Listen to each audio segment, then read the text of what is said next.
And now, weighing in out of the blue corner, Josh the Punk Thompson. 100%. And on the other mic, he weighs in from the red corner, Big Sean McCarthy.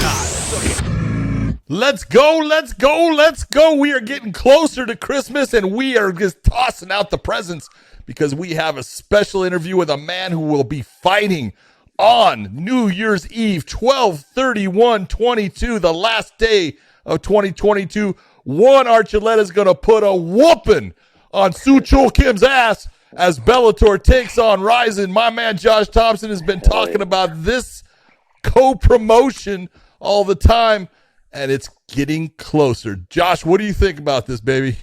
What do I think about the co-promotion, or what do I think about Juan whooping someone's ass over there? Which one do you want to know about? Got to go with both, baby.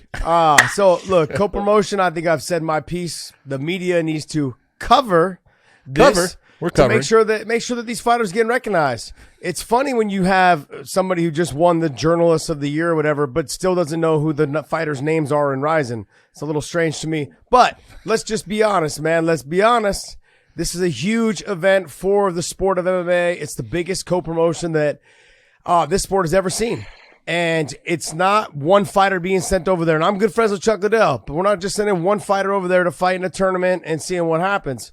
And there's some other events that have happened as well, like where they've sent one fighter over that wasn't really ranked or wasn't, or it just was one thing. No, we're sending the best multiple fighters against their best multiple fighters. And it's team versus team, Bellator versus Rizin. It hasn't been done, and this is a big deal, man. This is a big, big deal. And Juan, brother, I'm happy for you, dude, because this is every fighter's dream. This is every fighter's dream to be over there New Year's Eve fighting. I fought over there. I was a co-main event over there on a New Year's Eve show. It's a fantastic arena. It's a fantastic place to be. The people are amazing. The energy is just, it's different, but it's still electric. And the fans are absolutely just, in a positive way, crazy. They're fun. Oh, yeah. They're so fun, man. They're outside your hotel waiting for you with all different types of stuff. The first time I fought over in Japan, I had a whole group of fans throwing rocks at my window, throwing like little pebbles up at the window. Yeah. These are they're fun. They're respectful. It's amazing. So I'm happy for you, man. Talk to me. What was the phone call like? Yeah, thank you, man. I mean, it actually happened like a week after my last fight, which I was already excited about. I was coming off a good win, like a win that I should have happened the fight before. But it was like, okay, things happen for a reason. And to get the phone call and say, hey, will you be ready to fight on New Year's? I was like, hell yeah, who am I fighting? And they're like, we're going to Rizin. I was like, no fucking way. Like, don't mess with me. Like, stop messing around.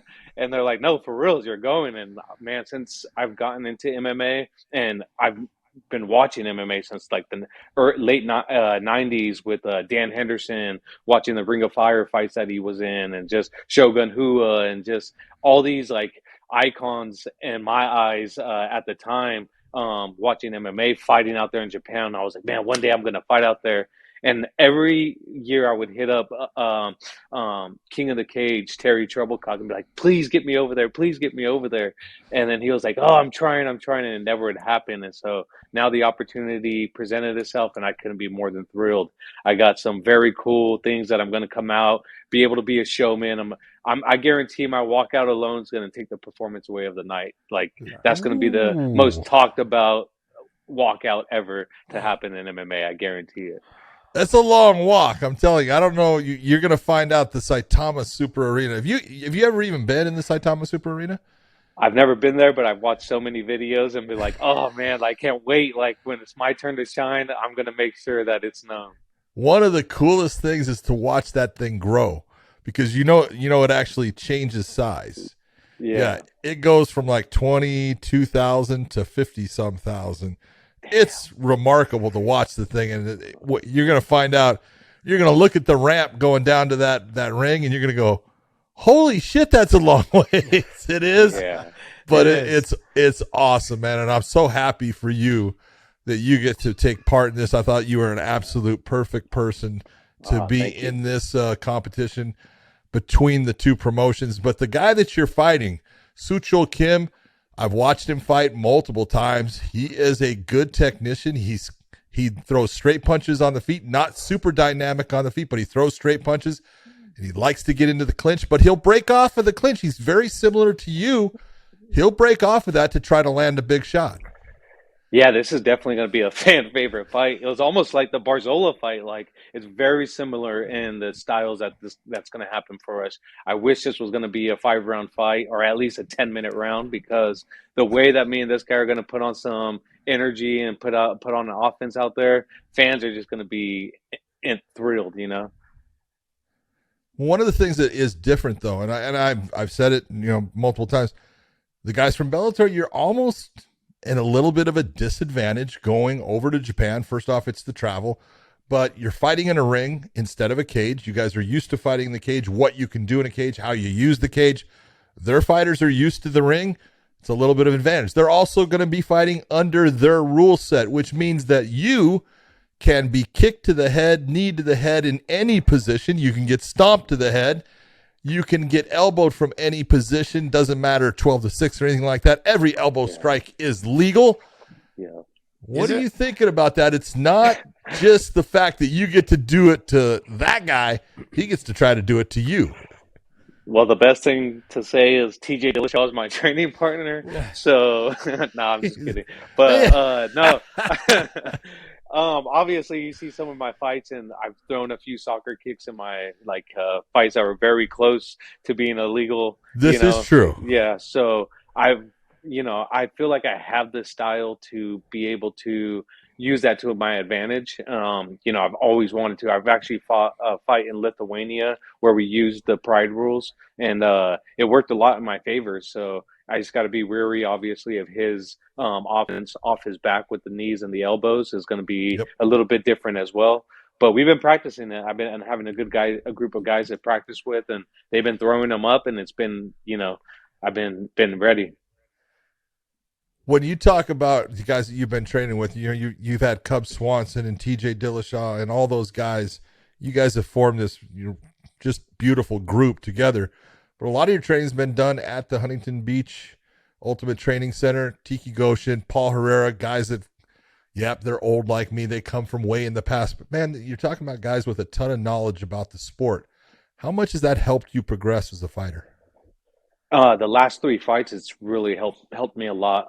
Tiki's actually just sat me down and said, "Listen, this is what we're doing. This is what you're doing every day, and we're gonna make sure you're ready next time. Then when you get that belt, no one's taking it away." And I was like, "All right, let's do it." So since then, it's been pretty much Groundhog Day with my training, and everything's been immaculate and to the point. And we've had a talk with Josh and I about sitting down and really having a come to Jesus meeting with my team and things like that. And since that has happened, I've been on a mission right now to just go straight forward and not turn back and not be detoured from that point on. When you look at your opponent, what I've seen of him, he smothers the space, kind of tries to get to the clinch, knees, elbows, will threaten takedowns here and there. It's pretty much everything you do, except you have a lot more output in terms of the striking, the boxing, the angles. And you like to wrestle, submissions are there, all those things. You take down, you cut majority of the time, let them up. But where do you see that maybe that he can exploit you, or maybe you can exploit him? If he sits back and kind of waits on me, I feel like that will be him exploiting me a little bit, because that's how I've lost a lot of my fights. Guys that are very defensive, guys that are more offensive, it plays more into my favor, because I know how to handle myself under chaos. Chaos for me is my calm. Where when nothing's happening, because I grew up wrestling my whole life, you get hit with the stalling, you get hit with another stalling, you're giving up 3 points. So offensively, it's been like, okay, I can't let this guy sit there and not do anything and be worried about crossing that line, because once you cross that line of you're both able to knock each other out, get a takedown, land a few punches, and disrupt someone's rhythm, then it changes the output of the fight, and it changes the nervousness of the fight. So my goal is to cross that line and keep pushing forward on this guy, because I know once I cross, he's going to take a few to give a few and also try to get the takedown. But I got to make sure the shots that I do land are powerful enough to keep setting him back on his heels. That way I could take the angles and take advantage of the ring space. This is the 3 5-minute round, correct? Yeah. Okay, and then they didn't make any adjustments or concedements to the rules. So the rules are, John. You said that there's elbows on the feet and on the ground. Back in Dream and Pride, they weren't that way. Yeah. That's right. But yes, the Rizin rules have changed to where they allow all elbows. Doesn't matter the position. Doesn't matter the angle. They even allow the 12-6. Correct? Yes, they do. Yep. Okay. So, given that this is a new rule set, all of those things, and John had asked you about that too, do you get concerned though, because you do like to wrestle, and the wrestling positions, in that front headlock position, your opponent likes to kind of like linger around that position a little bit. How have you been training for that? Yeah, so a lot of my wrestling lately, I've been working on, because sometimes I, get my rest against the cage and kind of position myself where I'm waiting for the guy to kind of like loosen up where I could finally take off and get my offense back going. Where this one, I'm not going to be able to hang out. So our wrestling schedule has switched into like, okay, when I shoot this shot, he's going up in the air. When I shoot this shot, I got to take the corner, take the back, whatever it may be, And then as I get him down, I can't stay there and try to hold position. I got to start posturing up and start looking to smash on the way down like I used to in King of the Cage. Like some of my takedowns that I was watching, because I had to watch like what changed before when I was in King of the Cage to now. And it was my ground and pound. Like I wasn't punching people on the way down. I wasn't exploiting something and making them worried about covering up and going defense. And it was like Barzola. When I took him down, he was able to pop back up because I wasn't punching on the way down.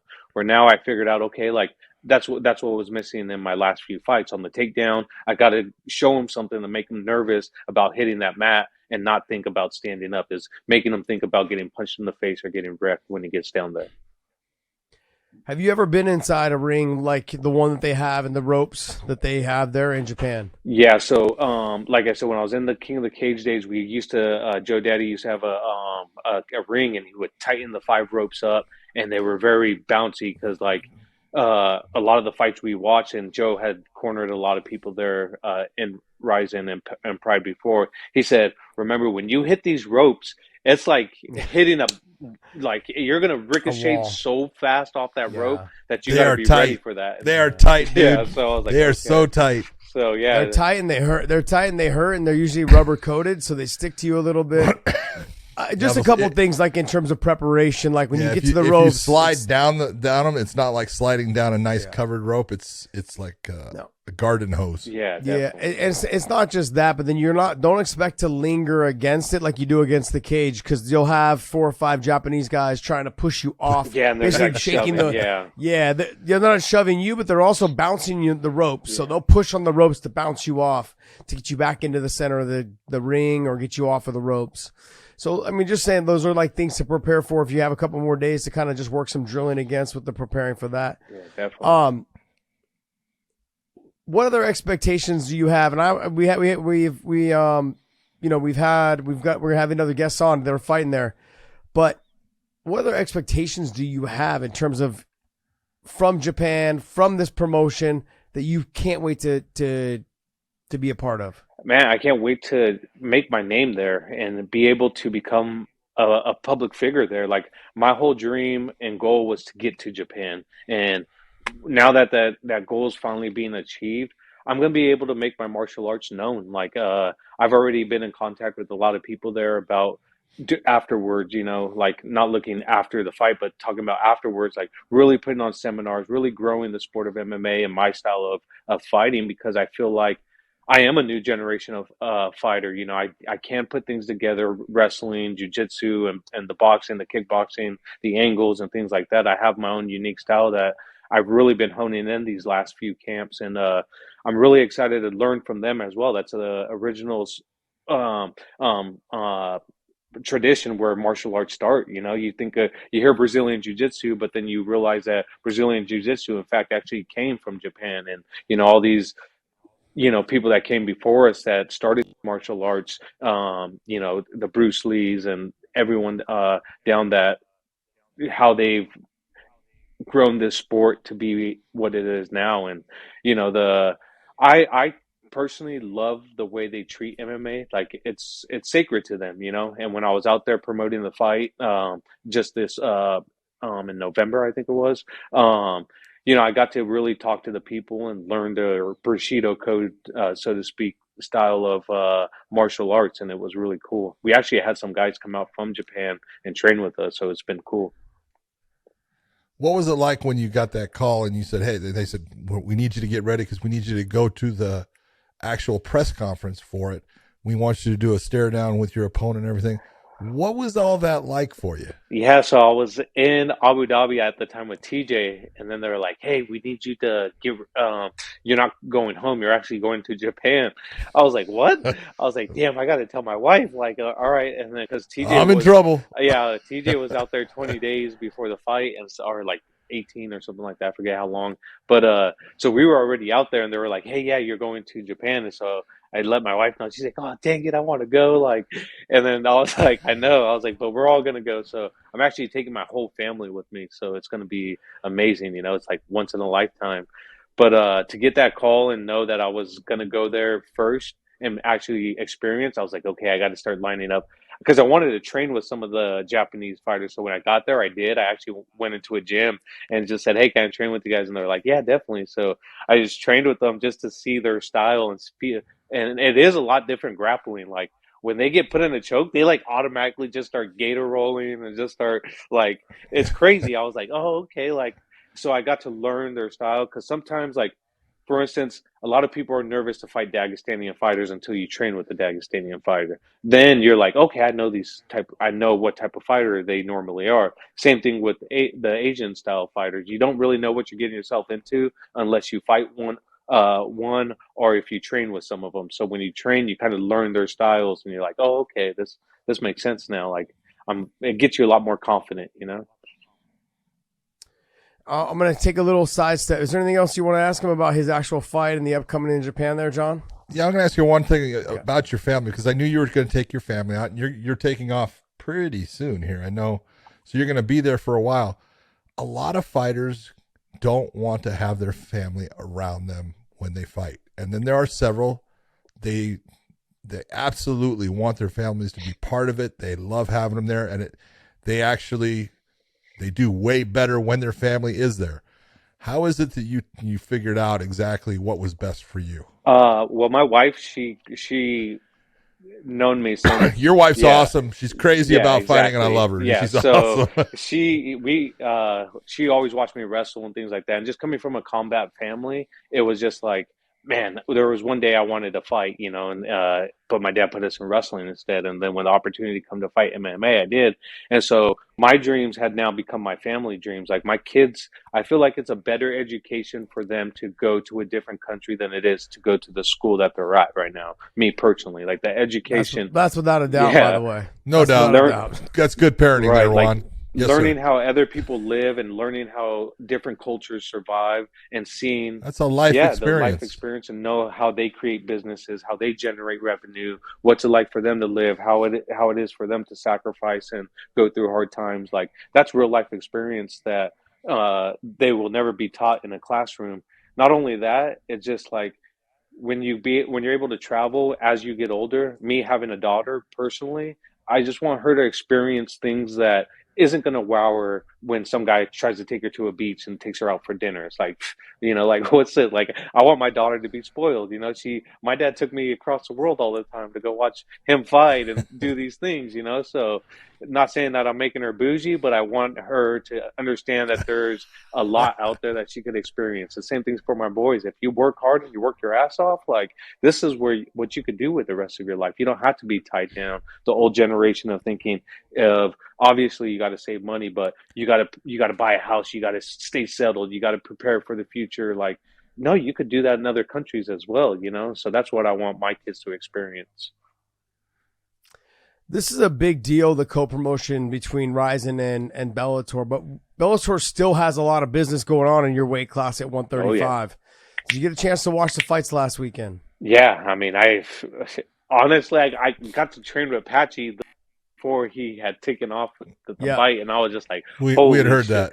Yeah, this guy's ready, and so he put a shout out on Instagram and was just like, hey, I'm looking to train anywhere will work, please. I'm willing to drive. And I felt bad for him. I'm like, hey, my gym is always open and we're training today at 10:30. Come through if you want. And he said, please, thank you. And then we had a good training. You know, it was more focused on him and like making sure he was ready. There was no ego involved. And so when you have that type of environment, you flourish with each other and you're able to bounce ideas off each other. And then we talked about it. I say, hey, don't get it twisted. And he said the same thing. Like, we're going to fight again. We're going to make this happen. Like, you know, when I win this tournament and I go check out Magomed off this next weekend, we're going to, and I do the same thing to Stots and Pettis. You're going to get the rematch. And I was like, hell yeah. All right.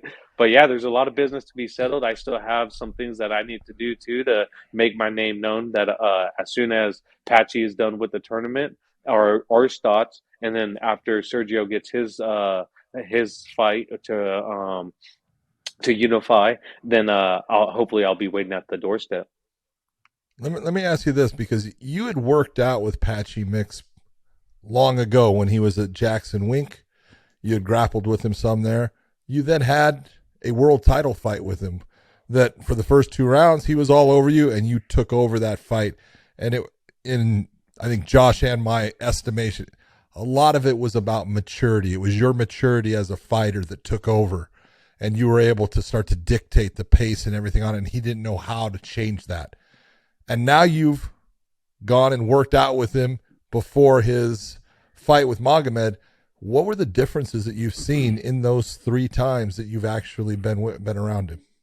Knowing when the kill shot's there, he's actually, I mean, he's a wizard when it comes to grappling. There's no doubt about it, right? And I felt like Magomedov in the first round should have known, okay, I can't shoot on this guy. I got to wear him down more. I got to be able to keep this distance if I have that striking advantage, which he didn't get to utilize to his advantage. No. Maybe it was because of the Barzola fight, because of his Barzola fight where he was getting tagged up. So he started getting nervous and maybe someone got in his ear, like, you got to utilize the wrestling in order to set up your hands and things like that. Well, that was for that fight. For someone like Patchy, you can't be utilizing the wrestling to set up your punching. You got to use your punching to set up the wrestling on him. And, you know, at least in the beginning, right? Because Patchy, when you're dry and that first guillotine got sunk in on Magomed, I was like, oh, it's over. Like, if he shoots again, it's a wrap. So, yeah, he found the kill shots, you know, and that's the difference with him. He knows when he has something and he'll exploit it. When you look, there's a lot of buzz right now that he's potentially the best grappler at 135 pounds. I mean, I know Aljo's considered, you know, a top level grappler in the UFC, and you know, you've got some other guys. And I know that Demetrius Johnson's not a 135 pounder, but he's a phenomenal grappler as well. Just the pressure he can put for being the size that he is. Where do you put Patchy in that mix, no pun intended? Yeah, hey, I think just even overall in all MMA, right? Because you got like a guy like Charles Oliveira, you got Patchy Mix, you got, like you said, Demetrius. He's definitely in my top 5. I think with Charles, he's more of like a snake. He'll find something and catch it. Demetrius will set it up and he will continue to use you know, his wrestling and his punching and his ground and pound to open it up. While Patchy, the reason why I rank him above all those guys is because his transitions to be able to do everything. Like, if he doesn't have that guillotine, he's slowly switching into your back and getting the back and getting the neck and then going from the arm bar and then, you know, just going for the spladle. He's able to utilize his figure 4 into his hooks, into one hook in, and then go back. And even off his back, he's looking to get the choke, looking to get the sweep. So he's able to put all those ideas together in one, where we've never really seen Aljo being able to choke someone or do things off the back that something like Patchy could do, where Oliveira, you see him do it, but you can't see him be able to dictate all those and be able to come off his back off his own back, get onto someone's back, and still have that offense and defense put together to be able to utilize the whole genre of his jiu-jitsu, where I think Patchy does a great job on putting it all together. All of his grappling, he puts it all together, and I rank him above all those guys. Damn, that's high praise, baby. All right, let's get off of Patchy Mix. He is in the finals for that $1 million along with Rafion Stots. Let's talk about the fights that are coming up on New Year's Eve. You've got you with Kim. We've got Rabadanov. He's got Takeda. That's a good matchup. Yeah, do you know about any of these other guys? Have you ever watched any of these other ones? Because I've watched them all, and there's some tough-ass matchups in this thing. Yeah. Yeah, I've tried to fight Takeda, and that was like one of the name. I had him, I had Kron Gracie, and there was a few others that I was like, please just let me like fight one of these guys, you know. But they were like, oh, that's not gonna happen. So yeah, I've watched a lot, and you know, Patricio's guy. I'm sorry, I'm drawing a blank on his name. Clever Koike Herbst. Yeah, yeah. I mean, he's legit, right? Good I mean, submission game. yeah, and him and AJ have a very similar guy that they're fighting against each Yep. other. It's like D'Souza. D'Souza is going to come out there and try to get it to the ground, and Fast. but I don't think he really knows how good AJ can be off his back, especially with his elbows and the striking. Like AJ's a monster, and I'm excited to see that matchup. If AJ can keep it standing, where the guy really starts to take the panic shots, D'Souza, then he's like that guy's going to be in a long fight. So. But I definitely have us going 5-0 that night. You know, Whoa. I don't see us losing these because we just have a lot more to prove going into someone else's house and doing their rules, having it their way. We basically said, here, we're showing up. Tell us what you want us to do, and there's a lot of pride that goes into that, And so, I hope I get to start it off. If I don't start it off, then I think the Russian will, or I don't even know if it's Russian, but Ramadov, yeah, I think him or I are going to start it off, and so hopefully that keeps the ball rolling, and I'm excited to go put my performance on, and I know it's going to fire up the guys to go out there and just put a hurting on these guys. I'll tell you what, if your fight is anything as colorful and beautiful as the background that you are sitting in, I love that damn thing. Yeah, that is fantastic. But yeah. I can't wait for your fights because there's some great matchups here, and the way that it all came together and how it is. I look at it. It could be 5-0, but you never know because all it takes is one. And it is MMA. It's like Horiguchi is going against someone that he's fought twice. That's not easy though. Yeah, fighting a guy a third time, it's not an easy thing. No. And and that's what it's like, it's like the Brandon Moreno and Figueiredo fight. Like they're fighting each other for the fourth time, knowing that they're each other's weaknesses, and their strengths. That's rough. And so Hiro Masa is legit. Like Hiro Masa is really good, and you're going to see both these guys actually have to cut down at 25 to wonder if the cut's going to actually start playing the toll, or if the cut makes a difference. So even for us, like we usually weigh in at 136. This fight I have to weigh in at 134.4. So I was just scratching my head, like, oh shit, like okay, like there's no pound allowance. Like I had to do the extra things, but I'm prepared. Like there's nothing in my way to stop me from making noise and continue my quest to be the best martial artist that I could possibly be. And that starts with Japan. This is the biggest fight of my life, and I'm looking forward to it. And I am truly honored that Scott actually had the balls to go, him and Sakiabara, to say, let's do this. Let's go 5 versus 5 and really see who's going to be the best. Because look, it really takes balls, because if you're a promoter and you go 0-5, that is not a good day for you. That is hard to come off of. So, and it could happen to either one. You're taking a look and you're going, man, you are taking a big chance. And that's why, a lot of people are, saying things about Dana doesn't take this chance because, hey, why am I going to take that chance? That could be bad for me. I'm not going to do that. Well, Don Davis and the ONE FC guy too, they're like running their mouth. They're like, oh, da. Put your money where your mouth. We're doing this. We're doing this right now. Like this is happening on New Year's. Don't say like, oh, well, the only person I'll do it with is UFC, or the only person I want to do is Cyborg and Kayla Harris. No, put your champs up, motherfucker. Like you're over here saying da, and we're better than Bellator. Your guys at 45 are not better than me. I guarantee that shit. Like I'll go up to 55 and 45 and win both of your belts in the same night. Like I know for a fact I can. Like don't sit here and belittle me as a fighter and the guy from ONE FC when I've already beat some of his guys that he has on his roster that are winning the belts. Like don't sit here and talk mess, Well, I've had an in-depth conversation with Coker about this, and when he called me and said, hey, we're going to do this, and I was thinking to myself, man, this is a big chance. You're taking a big chance. But then when he started explaining to me, he's like, look, I'm not actually taking a chance. What I'm doing is I'm giving these guys the opportunity to do what they've always wanted to do. They wanted to fight in Japan. History in Saitama Arena. All of these things are big things that fighters have always dreamt of, from the Pride days, the Dream days, all of those things. His job, and he'll explain it to me, the way he explained it to me was, my job is to promote them the best I possibly can. This is a huge opportunity to be part of history. Not just like, okay, we have another show on Saturday night. Okay, we have another big event, in Dublin. We've got one over in... No. We're doing New Year's Eve in Japan, inside Tama Arena.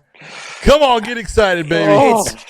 It's gonna be insane. It's Epic. gonna be insane. He did say, he goes, how do I take that away from my guys? I know. And I was like, okay, I'm all in. Sounds good to me. When he had talked to me, he said, my job is to put them in the best situation I can and promote them and give them the opportunity to shine. Yeah. This is your opportunity. Yeah. I mean, that's what your promoter thinks of you right now. Yeah. Hey, I'm putting you in the biggest situation I could possibly put you in, and it's up to you to win fights. It's not. He's like, my job is to promote. Their job is to fight and win. Yeah. That's it. 100%.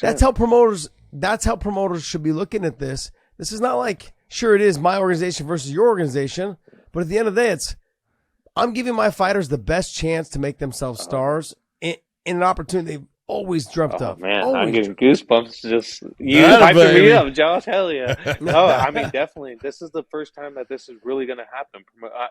The only thing that would sweeten the deal, and it's going to happen in the future, I guarantee it, but it's already happened with Horiguchi, is going to be promotion title versus promotion title coming up in the future. Let's see how this first one goes. Let's see how these guys throw down. Let's see the noise behind it. And pretty soon you're not going to be able to deny it, because everyone's going to, once we make this history, thanks to Scott Coker and the Bellator organization and all you guys that have done everything to make this happen, like, there's no turning back after this. Like, there's nothing this is the first stone that's going to be unraveled and overturned and generations to come. It's like boxing. Like, why did they get so little? It was only fighting for the WBO belt. That's it. Like, okay, I'm signed to the WBO. I'm just signed until they started integrating the WBO, the WBC, the WBA, and all these other things. Like, then it started generating more revenue for everyone, and so that's what's going to happen right now. It's going to generate so much revenue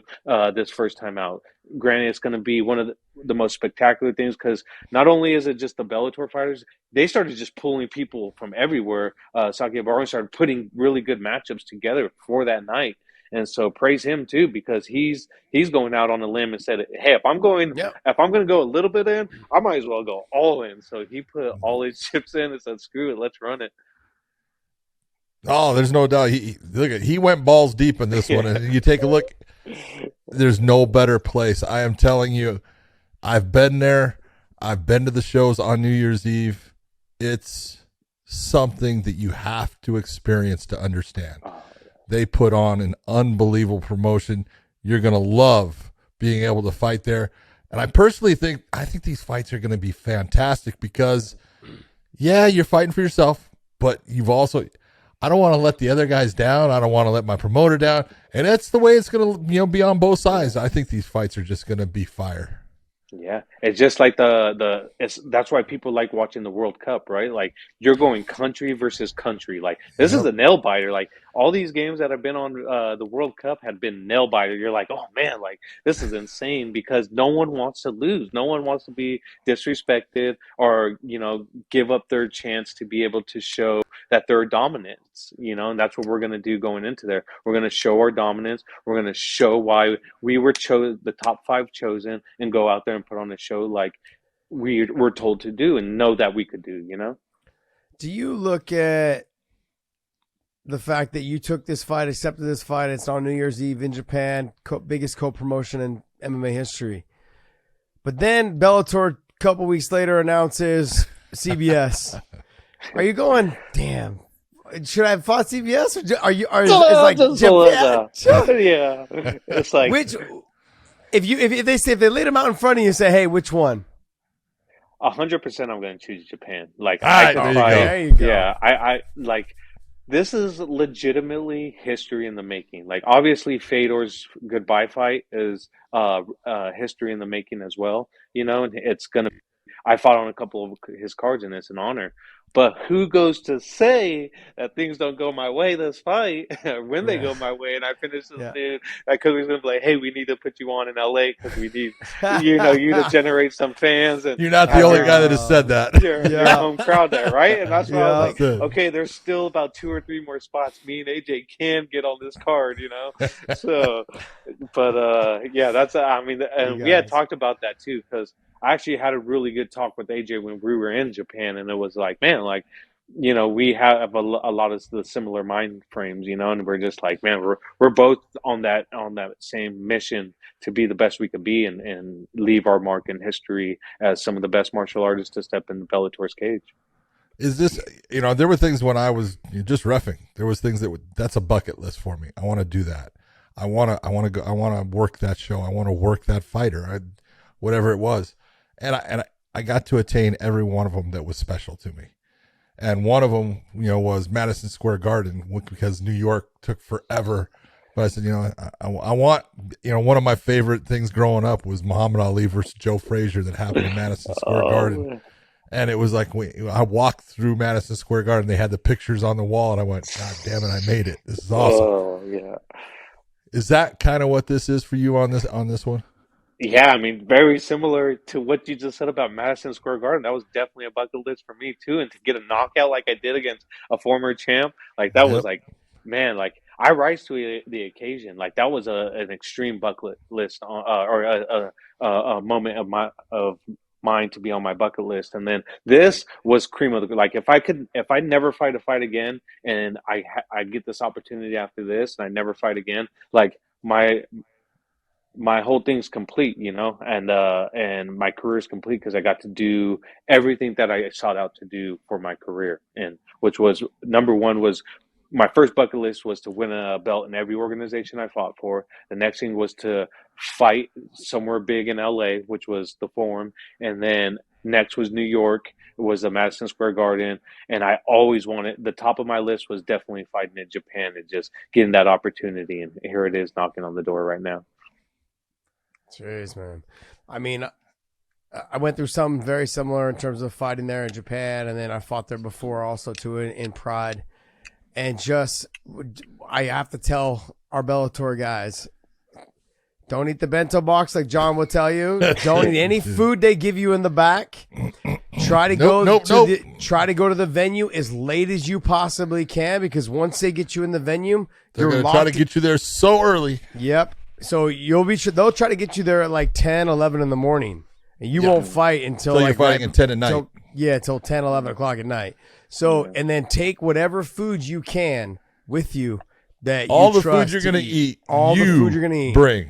Bring it with you. And and make sure that you have all the food and drink that you can take with you. Also, if you can take pillows from the hotel, blankets and pillows, steal them because it's cold in the back, and all they give you is a little straw mat, like a little straw mat to train on. One, they give you one, maybe two, depending on what the person. But that's what you work out on, and normally that's back then. But I'm just giving you a heads up, brother. Yeah, definitely. No, things to look forward to. Yeah, it was very similar to Lithuania when I went out there. And even when I went to Belarus, when I went out there to wrestle, they gave you like the least amount of stuff they could possibly do. I always brought my food from home, and like sometimes I would have trouble with customs, but I would be like, hey, I'm a diabetic, or like, hey, this is like I'm an extreme athlete. I need these type of things to be able to function and be able to live these days that I'm going to be here. So hopefully I don't run into any of that problems because food could wait afterwards. I've eaten at Japan. I've ate the food at Japan, and it was extremely good. And I do have some contacts there that can take care of me if need be. But first and foremost, I'm definitely going to take everything that I need to with me. And so, yeah, hell yeah. I've played this game, and I know the way that some promoters work, and they try to act like they don't, but I know how shiesty some of them can be, Very honorable up front, and in the back, look out, baby, because they're going to do whatever they can to make it to where you have a hard time winning. Yeah. Sorry, there's one tape. Hopefully you can tape your hands with it. Oh, you can't. Here, tape. Here's Scotch tape. Yeah. Let me ask you, give me one thing that no one knows about Juan Archuleta that we should know that makes it to where people have to watch you. Man, so I never really put my training and my things out and for the public eye to see because I feel like what I do in the dark always comes to light. And when that light comes, it's my performance. And so one thing that people really have to know about me is how hard I bust my ass to train to be able to perform the way I do. And people have to know that I'm training 10 to 8 to 10 hour days and putting in those times. And, it's pretty much sun up to sundown for me, like even more, right? Like along those lines. But I'm a hard worker and I'm going to go in there and I'm going to put on a performance. Like you can guarantee a great performance coming from me come fight night. And that's why they need to tune in because I fight with my heart on my sleeve and I always have and I always will and I'm there to entertain first and foremost. And if the fight's not entertaining, I didn't do my job. But if the fight has been entertaining with the crowd oohing and awing, I know I've done my job, and that's what I'm going to do come fight night on New Year's Eve. You and I had a conversation after your last fight. I think it was in Hawaii, or not your last fight, but the fight in Hawaii. We talked about this, like in terms of you looked phenomenal in Hawaii. We've talked about your frustration a little bit with 135, potentially 145. You can even go all the way up to 155. Where's your home going to lie at? I mean, obviously this fight being, in Japan, but then coming back into Bellator, settling that 135-pound title when, the winner of the Grand Prix fighting Sergio. Where do you still lie? Where do you see yourself? Yeah, that's going to be the talk with after this fight is like, okay, where do you need me? Like, obviously the money fights right now are at 35.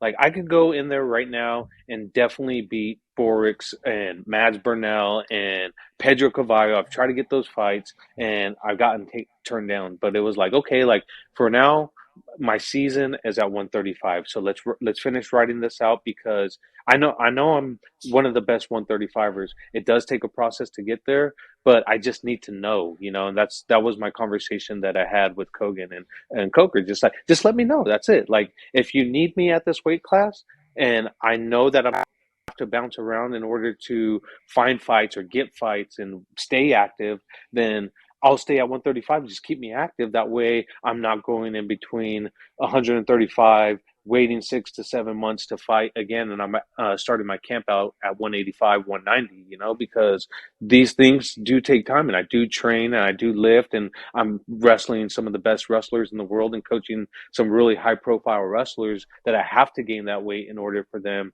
and just I enjoy my life. I like to eat. I'm Hispanic, so we definitely eat heavy. You definitely must like to eat if you're at 180. Jesus.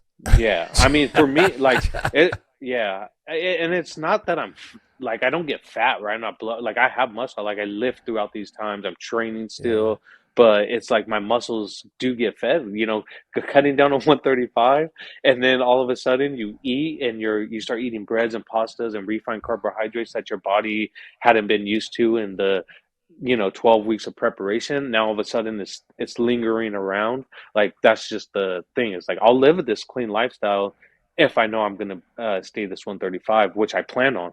And because those are big fights right now, like Rufio and Stott rematch, the Patchy Mix rematch, the Sergio Pettis rematch, like those are the next 3 fights that I see myself fighting. Mm-hmm. Like whoever loses in the finals, I know I'm having next. Like there's mm-hmm. no doubt in my mind, but if they throw someone else at me before that finals happen, because I don't know if they said the date or not on the Grand Prix, but if not, then, put me against Magomedov, come up in, as soon as possible, or whoever it may be.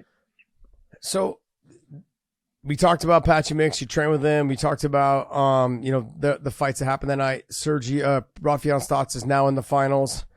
But let's talk about the one that got basically propped up that whole thing with between him and Rafael Stots was Danny Sabatello. Well, give me some thoughts on him. He's kind of exploded into Bellator. Big time talking piece.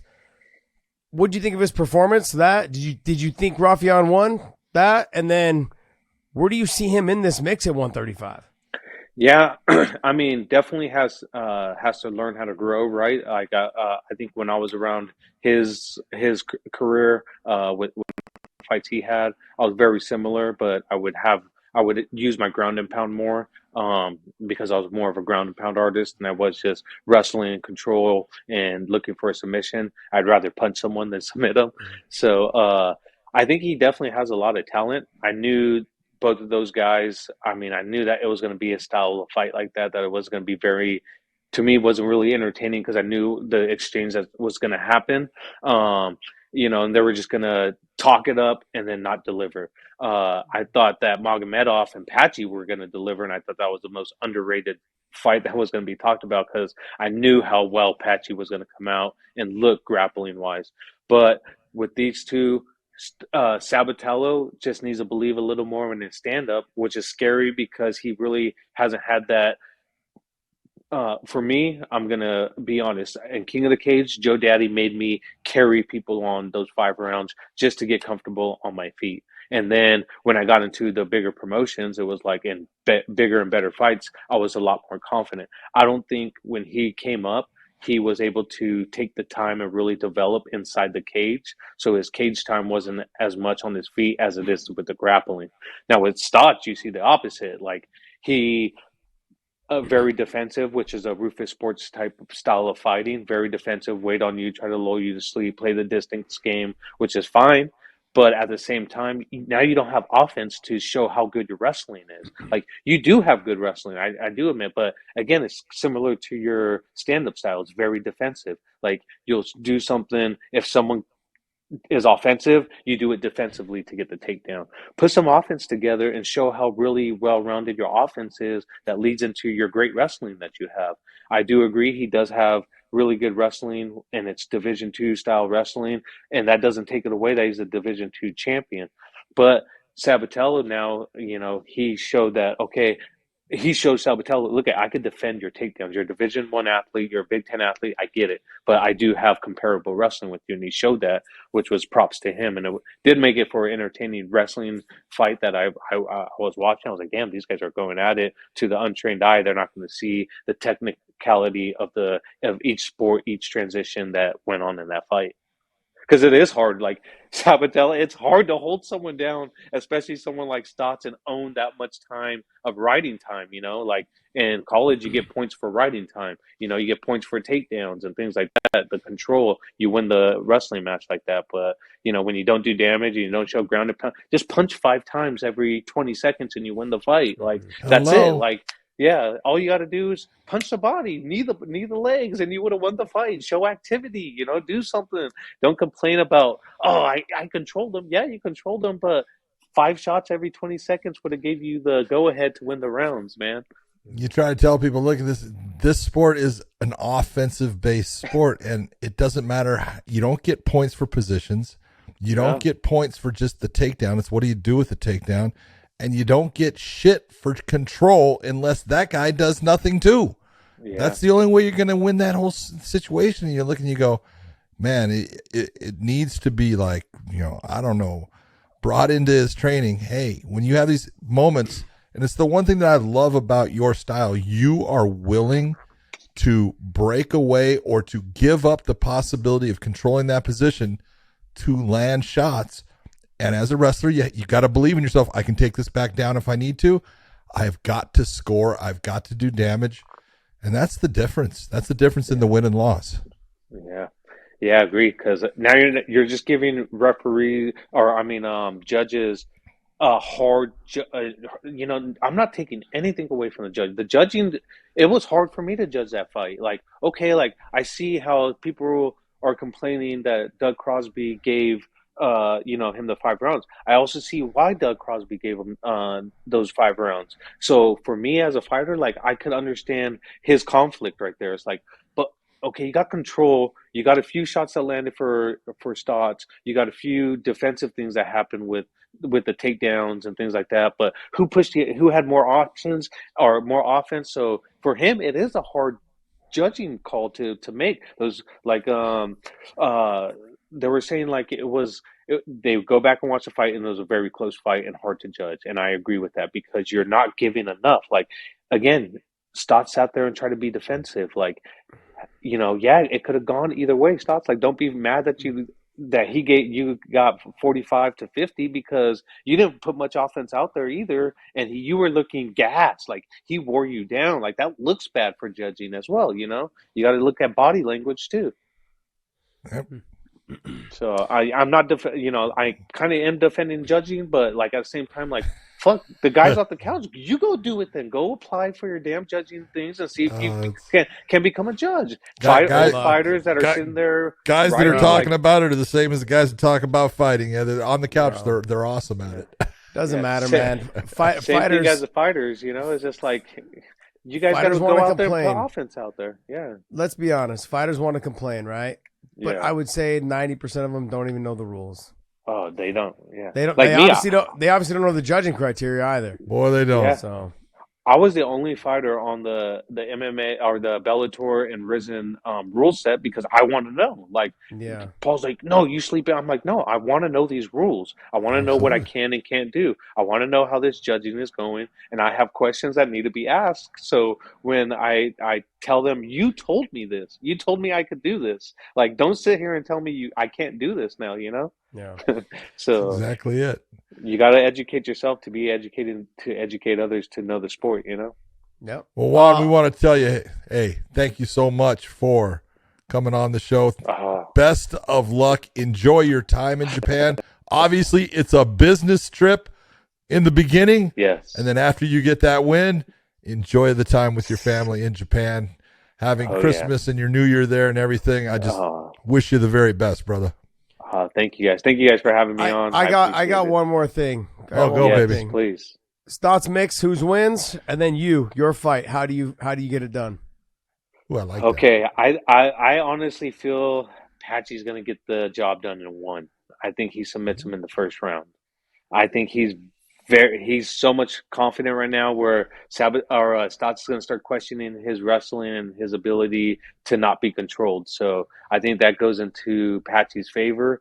Patchy sitting there watching it and being able to take it all in and know how he could exploit Stots is very favorable for Patchy. My fight, the reason why I'm going to walk out in this costume is the reason why I love going 15 minutes. This is going to represent more of my Mexican side culture of me. So, warriors back then were known to not kill their opponents, but be able to capture them and bring them back for rituals and traditions of human sacrifice and things like that. But I definitely feel like I just want to go out there and I want to soak in the moment. I don't want to finish this fight. I don't want to be finished in this fight. So I want to go out there and take all 15 minutes in and win by either him quitting or just win a unanimous decision, all judges scoring the whole. So this whole fight, just if fans don't know, is going to be scored by its entirety. It's not round by round by round. It's going to say, okay, this round, and then it's going to follow into the next round. Then it's going to follow into the next round. Mm-hmm. So if you win 2 rounds, you definitely don't win the fight. Like if you're winning the first and the second, you're going into the third, doesn't mean you're going to win the fight. So they're going to judge the fight in its entirety. So I want to show how dominant I can be out there and show that no matter however you're going to judge it, no matter what, you're going to have to choose me. The old school Pride way was the first round was 10 minutes and the second round was 5, and it was a 15-minute fight, but the first round was 10, second one was 5. You could lose the whole first 10-minute round, but it was how you finished the 5 minutes is what they really judged it on. So if you dominated that or you fought to finish the fight, they would almost finish in the fight. They would always try to give you the decision. So, but hey, thank you so much for coming on, and we appreciate you. And enjoy your time, Christmas and New Year's Eve, and enjoy, man. Have a good time. And you guys are going to be out there? No, neither of us will be out there. I will be watching you from New York, and we will be doing a broadcast from New York while you're fighting. So I get to watch it as it's happening. But it's from a distance. But I just want to tell you, hey, like he said, best of luck. Go out and do your thing. And for everyone out there, I hope you enjoyed listening to the man, Juan Archuleta, the Spaniard who will be competing in Rizin on New Year's Eve, 12/31, Bellator versus Rizin. Check it out. It will be something special on New Year's Eve. We will see you.